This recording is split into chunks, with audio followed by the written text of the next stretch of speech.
Hi hello இன்றைக்கி எங்கள் வீட்டில் டின்னருக்கு நான் என்ன பண்ணேன்னு பார்க்கலாம். இட்லி ஊற்றிருக்கேங்க. இங்கே பாருங்கள், வெங்காயம் தக்காளி பச்சை மிளகாய் போட்டு பாம்பே சட்னின்னு சொல்லுவோம். நாங்களாம் கூட்டுன்னு சொல்லுவோம், தக்காளி கூட்டுன்னு சொல்லுவோம். இட்லிக்கு ரொம்பவே சூப்பராக இருக்குங்க.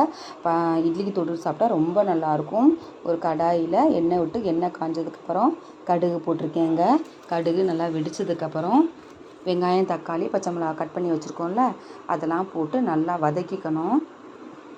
இட்லிக்கு தொட்டு சாப்பிட்டா ரொம்ப சூப்பராக இருக்கும். இங்கே பாருங்கள், எல்லாத்தையும் சேர்த்து நல்லா வதக்கிக்கணும். வதக்கிட்டு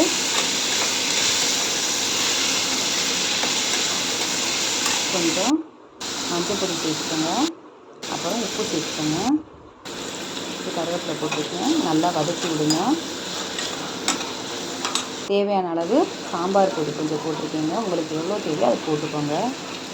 நான் ஒரு அரை ஸ்பூன் 3/4 ஸ்பூன் போட்டிருக்கேன். நல்லா வதக்கி விடுங்க. வெந்ததுக்கப்புறம் தேவையான அளவு தண்ணி ஊற்றிக்கோங்க.